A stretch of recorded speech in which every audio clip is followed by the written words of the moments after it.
1월 마지막 날이네요. 1월 31일 토요일입니다. 창세기 21장 22절로 34절입니다. 그때 아비멜렉과 그 군대 장관 비골이 아브라함에게 말하여 이르되 내가 무슨 일을 하든지 하나님이 너와 함께 계시도다. 그런즉 너는 나와 내 아들과 내 손자에게 거짓되이 행하지 아니하기를 이제 여기서 하나님을 가리켜 내게 맹세하라. 내가 내게 후대한 대로 너도 나와 내가 머무는 이 땅에서 행하여 보이라. 아브라함이 이르되 내가 맹세하리라 하고 아비멜렉의 종들이 아브라함의 우물을 빼앗은 일에 관하여 아브라함이 아비멜렉을 책망하매 아비멜렉이 이르되 누가 그리하였는지 내가 알지 못하노라. 너도 내게 알리지 아니하였고 나도 듣지 못하였더니 오늘에야 들었노라. 아브라함이 양과 소를 가져다가 아비멜렉에게 주고 두 사람이 서로 언약을 세우니라. 아브라함이 7 암양 새끼를 따로 놓으니 아비멜렉이 아브라함에게 이르되 이 7 암양 새끼를 따로 놓음은 어쩌미냐. 아브라함이 이르되 너는 내 손에서 이 암양 새끼 7을 받아 내가 이 우물 판 증거를 삼으라 하고 두 사람이 거기서 서로 맹세하였으므로 그곳을 부엘세바라 이름하였더라. 그들이 부엘세바에서 언약을 세우매 아비멜렉과 그 군대 장관 비골은 떠나 블레셋 사람의 땅으로 돌아갔고 아브라함은 부엘세바에 에셀나무를 심고 거기서 영원하신 여호와의 이름을 불렀으며 그가 블레셋 사람의 땅에서 여러 날을 지냈더라. 아멘. 기도하겠습니다. 하나님, 오늘 한 날도 주시는 말씀을 귀하게 붙들고 삽니다. 우리 말씀이 우리 삶에서 열매 맺게 하여 주옵소서. 영광을 드립니다. 예수님의 이름으로 기도드립나이다. 아멘. 여러분, 하나님은 눈에 보이십니까? 보이지 않죠. 하나님 눈에 보이지 않습니다. 그러면 신앙은 눈에 보입니까? 신앙은 눈에 보입니다. 하나님은 보이지 않으시지만 우리가 믿는 그 신앙은 눈에 보입니다.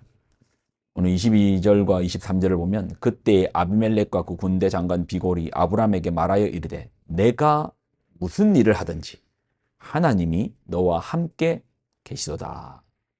22절만 읽을게요. 하나님이 너와 함께 계시도다. 그날에 아비멜렉이 아브라함을 찾아옵니다. 왜요? 이방인이었던 그가 보았습니다. 누구를 보았는데요? 하나님을 보았습니다. 아니, 눈에 보이지 않는 하나님을 어떻게 이방인인 그가 볼 수 있습니까? 아비멜렉이 본 건 아브라함의 삶입니다. 아브라함을 보았고 그의 삶을 보아니 아브라함의 삶 속에 동행하시는, 함께 하시는 하나님이 보이시는 겁니다. 그 다름이 보이는 겁니다. 세상의 길이 있고 하나님의 길이 있는데 하나님의 길을 따르는 그 다름이 보이는 것입니다. 그래서 아비멜렉이 아브라함에게 하나님의 이름으로 맹세를 하는 거예요.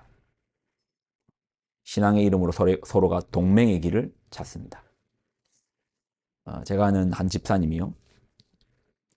그분이 신앙이 참 좋아요. 제가 물어봤습니다. 어떻게 신앙을 접하게 됐고 어떻게 하나님을 만났습니까? 그분의 말씀이 자기는 회사에서 직장 상사를 보고 하나님 살아계심을 보았대요. 예, 그런 경우 참 드문데 보통 직장 상사는 괴롭히는 분들 아닙니까? 그런데 그분의 직장 상사는 정말 하나님의 사람이었던 거예요. 그분의 삶을 보니 하나님 보이는 거예요. 그래서 그 직장 상사를 통해서 하나님을 만나고 그 선배의 모습 속에서 하나님 살아계심을 만나고 그 선배의 모습 속에서 저 길을 내가 따라야 되겠다라는 결단을 하게 되고 그렇게 해서 신앙생활이 깊어지는 것이죠. 그래서 진짜 영성은요, 성경 공부를 통해서 나오진 않습니다. 진짜 영성은 삶에서 나옵니다.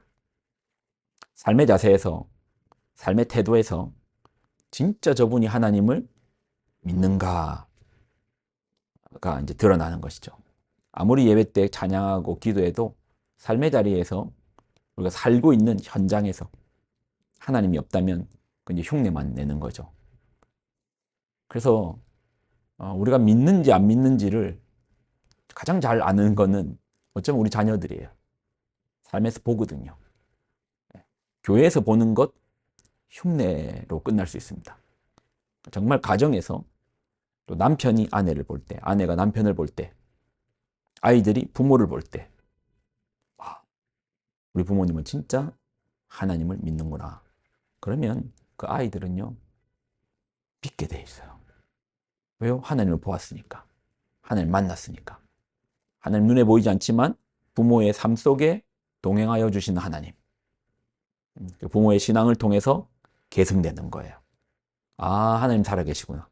아, 하나님 진짜시구나. 저분을 따라야 되구나. 믿어야 되구나. 하나님께서 우리에게 인생이라는 광약길을 주시는 겁니다. 그리고 그 길을 하나님 동행하여 주십니다. 그리고 우리는 수많은 사람들을 만날 터입니다. 그리고 우리가 이 땅에 보내심의 목적이 뭐 거창한 것 같지만, 뭐 대단한 걸 이루고 하는 것 같지만, 하나님 우리에게 허락하여 주신 이 땅에서의 삶은 주님의 영광을 드러내는 겁니다. 주님의 그 빛을 드러내는 겁니다. 하나님 살아계심을 찬양하는 것이고 드러내는 겁니다. 그래서 정말 우리가 인생을 잘 살았다라고 하나님 만드신 목적대로 잘 살았다라는 의미는 우리가 이 땅을 살면서 누군가 우리의 모습을 보고 아, 하나님 살아계시구나. 아, 나도 하나님 믿어야 되겠다. 우리가 말로만 복음을 전하면 그것이 때로는 힘없이 떨어질 수가 있습니다. 그런데 말로 전하지 말라는 건 아닙니다. 더 강력한 것은 삶입니다. 삶의 자세입니다. 삶으로 살아내는 겁니다. 복음을 살아내는 사람이 그래서 가장 강력한 것이죠. 우리 옛날에 우리 믿음의 선배들은 문맹이신 경우가 많았습니다. 믿음의 선배님들 중에 권사님, 장로님들 글을 읽지 못하시는 분들이 많으셨어요. 글을 못 읽으니까 성경을 어떻게 읽고 무슨 성경 공부를 하셨겠어요. 그렇지만 주신 한 구절의 말씀만 가지고도 주일에 선포되는 한 말씀만 가지고도 그 말씀을 전부로 여기고 그 말씀에 삶을 걸고 그 말씀에 운명을 걸고 그 말씀을 지키고 따르고 순종하며 하나님의 말씀을 두려워 떨며 붙잡는 겁니다. 그러니 그분들의 삶이 얼마나 더 훌륭하셨고 위대하셨습니까? 말과 행동이 다르지 않는. 그래서 그분들의 삶을 통해서 얼마나 이 땅에 많은 교회가 세워지고 얼마나 믿는 자들이 많아졌습니까? 근데 지금 우리는 어떻습니까? 누군가 그러더라고요. 전 세계에서 이제 유명한 그 성경 배우는 학교들이 있거든요.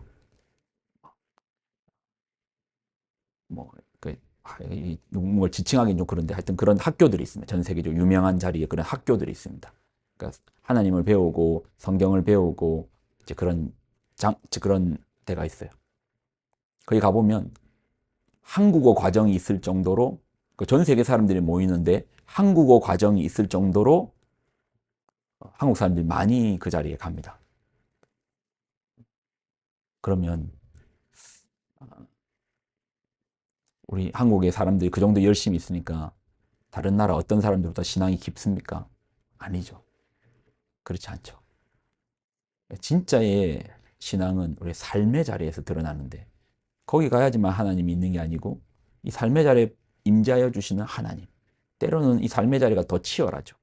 그 속에서 하나님의 살아계심을 전가하고 나아가는 그 신앙의 깊이, 그 넓이, 그게 더 대단하죠.